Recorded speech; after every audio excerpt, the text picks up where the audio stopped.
Hello, once again, and welcome back to Huddle Up here on the Missouri Sports Network, MissouriSportsNetwork.com, alongside Darren Archer, Austin Bradley, and J Mac. Guy Newcomb here. And before we get into this next segment, just want to take a couple of minutes here and mention our good friend Art Haynes. Art Haynes, most of you know, long time Missouri State University Bears play-by-play broadcaster, worked for the university, has been here for about 40 years, calling games, hosting sports talk, and among many other things. He is also the pre, post, and halftime host of the Kansas City Chiefs radio network. Has done that since 2009.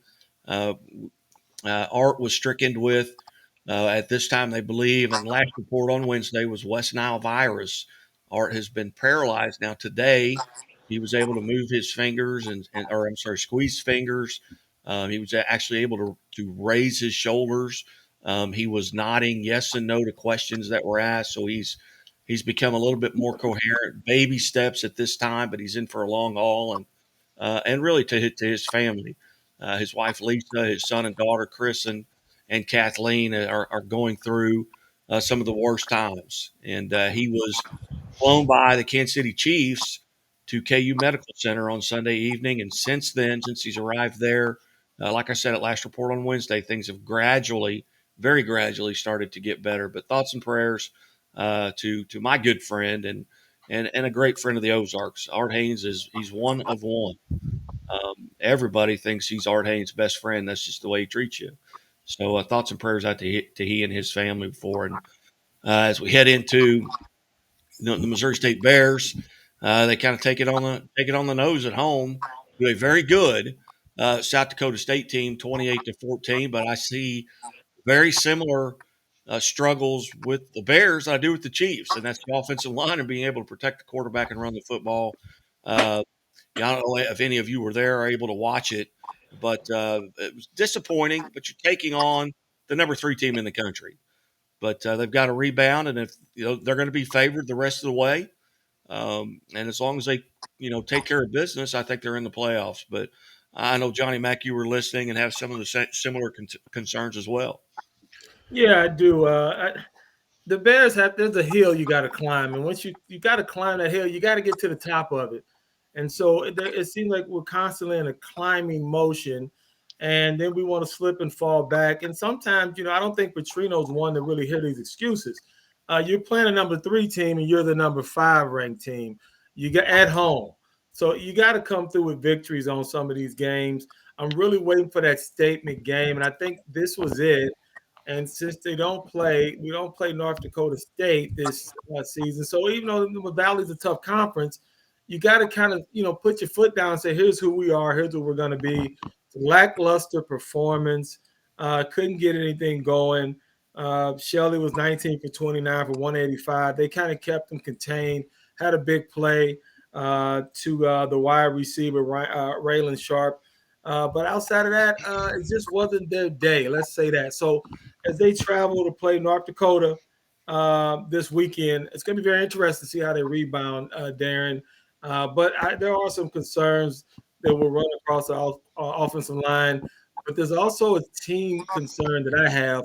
Are you really ready mentally and physically to take that next step?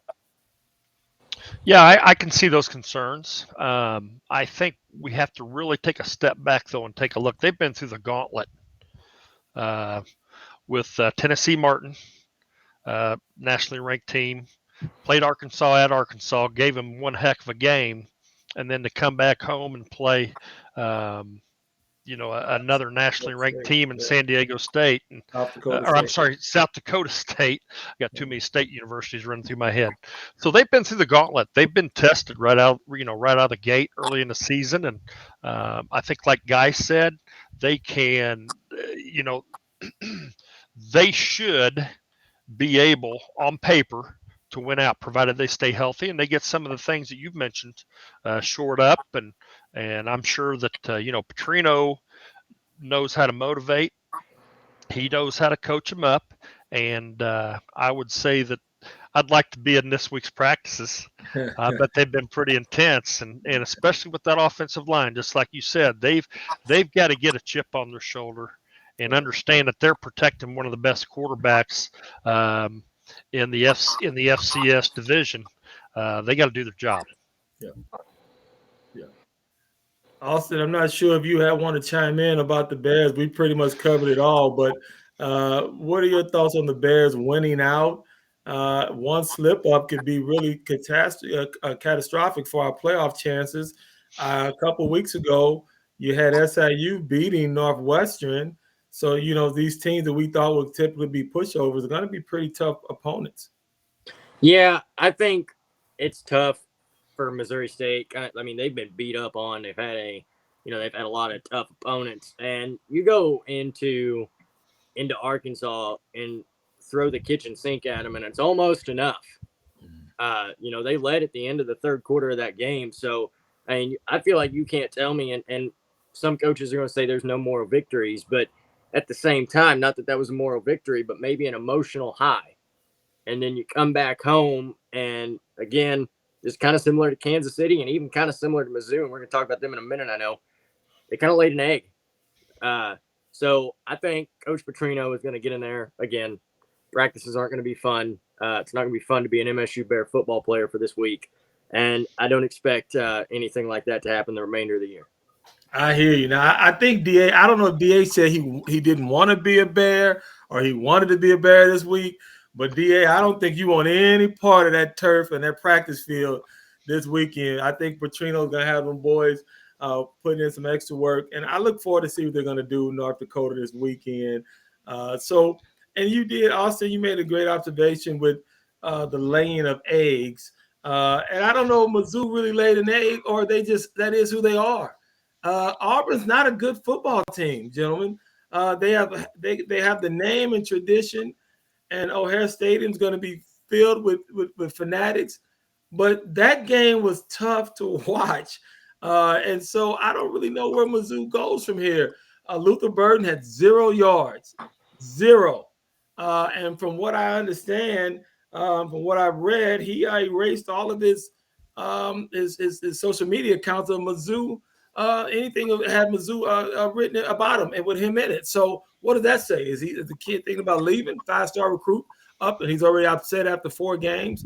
It was just a tough game. Mizzou had a chance to win. If you didn't see it in overtime, they had the running back Pete was trying to stretch out, and he fumbled the ball through the end zone and lost. That's basically how they lost the game. Austin, it was a really crazy game. If you had a chance to watch it, but Mizzou is struggling right now. What are your thoughts? Well, a couple years ago, there was a social media hashtag about my favorite team, and it was Fire Harbaugh. Well, I got a new one. How about we fire Drinkowitz? I'm calling for it right now. That is insane. Yeah. I mean, you talk about just giving it away. Just give it away. I agree with you.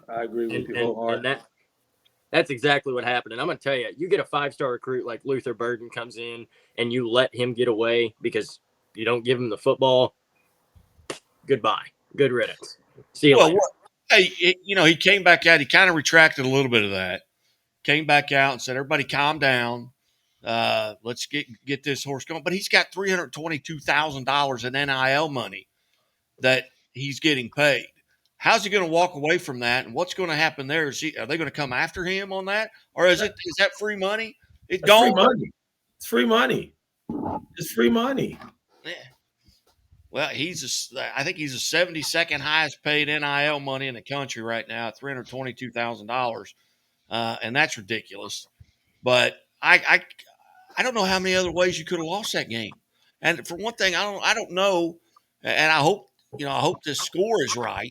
But how do you lose 27-14 in overtime? I mean, that's a 13-point deficit. Ain't the first person that scores? It's 17-14. They lost. Oh, okay. Yeah. I was like, my goodness. I thought, man, that really was odd. 14 in overtime. My bad. I thought, my goodness. But no, I think Drinkowitz is done. I don't know if he makes it through the rest of the season. And they got Georgia.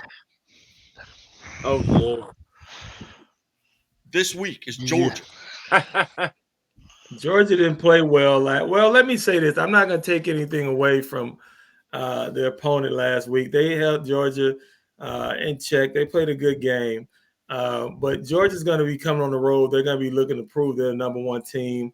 I think the rankings come out in a couple of weeks, so people are going to be really trying to up the ante here. DA, I think he makes it through the year, but I don't know. If it gets out of control, some of these games, he could be gone. Yeah, I'm an old coach. I hate to bury a coach, but dadgum, you know what's really funny? I shouldn't say it's funny, but a little curious. I read an article by Paul Feinbaum, and it said one of the SEC coaches will be gone very, very soon. I expected it to say Drinkowitz. Well, it was the coach from Auburn because of how they played against Mizzou. And I don't think Mizzou, I'm not sure, but I think Drinkowitz may have 2 or 3 years left on his contract. That's going to be a pretty hefty buyout. So, I mean, unless things just really, really get bad, I don't think that he'll last the season unless he just completely loses the locker room. But they found 3 different ways to lose that game this past weekend. I mean, you miss a 26-yard field goal at the end of regulation that finishes it up. Okay, Auburn has the ball first. Defense steps up, does a good job of stopping them. They have to kick a field goal. First attempt is missed, but there's an offside call. Re-kicks the ball. Field goal's good. They go up 3, and then of course the fumble at the goal line. That that is Mizzou Tigers in a nutshell right there. I'll tell you what I think it did cost was I think it cost them a chance to go to a bowl this year. I don't see how they can reach that magical number 6 from this point forward. They may get to 5. I don't see 6. Good observation. I just think they're in trouble all across the board. I just don't. I just think there's something in Columbia that's off. And I'll take it. Basketball was off. I'm not going to go into other sports, but the 2 major flagship sports, basketball and football, they're just not performing at the level in which the Missouri Tigers are accustomed to, and definitely what these fans are wanting. And I think heads will kind of roll. I do think there might be some people ponying up some money. And if you got that NIL money, and hey, there's no signature that says you have to stay or pay it or give it back. You simply say, I'm not going to give you all of this, but at one time. But if what I'm hearing from you guys correct, he got that amount of money up front that's publicly known, then that kid can easily say, hey, man, I'm leaving. Or someone's like, hey, I'll give you another $300K. So, I mean, there's a lot going on behind the scenes. But you know what? This segment here we're definitely going to this was a tribute to Mr. Haynes, Mr. Art Haynes. This segment was about him and should be for him. And our prayers go out to him and his family. Sports and everything becomes secondary when your health becomes involved. But we do appreciate you listening to Huddle Up here on the Missouri Sports Network. And we'll be right back with our final segment of the day. Stay tuned.